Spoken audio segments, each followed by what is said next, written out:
ప్రభావతి శృతి వాళ్ళ అమ్మకి ఫోన్ చేసి మేమందరం నల్లపూసల ఫంక్షన్‌కి వస్తున్నాము అని అనగానే, అప్పుడు శృతి వాళ్ళ అమ్మ అందరూ ఏంటి బాలు కూడా వస్తున్నాడా అని అడుగుతుంది. అప్పుడు ప్రభావతి మా వారు బాలు ఖచ్చితంగా రావాలి అని అంటున్నారు అని అనగానే, శృతి వాళ్ళ అమ్మ సరే అని ఫోన్ కట్ చేస్తుంది. శృతి వాళ్ళ అమ్మ సురేంద్ర దగ్గరకు వెళ్ళి ఇలా అంటుంది. మన ప్లాన్‌కి రూట్ క్లియర్ అయింది.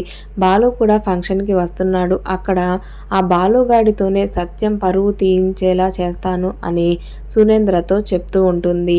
ఇక ప్రభావతి వంటగదిలో పనిచేస్తున్న మీనా దగ్గరకు వెళ్ళి బాలు ఫంక్షన్‌కి వస్తున్నాడు. అక్కడ వాడు ఏ గొడవ చేయకుండా చూసుకోవాల్సిన బాధ్యత నీది.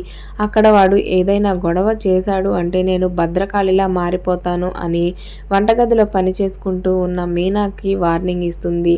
ఇక మీనా ఈ విషయాలన్నీ తీసుకెళ్ళి మేడ మీద పడుకున్న బాలుతో చెప్తుంది. బాలు ఈ విషయాలన్నీ వినగానే సీరియస్ అయిపోయి చేతిలో ఉన్న దిండుని విసిరి కొడతాడు.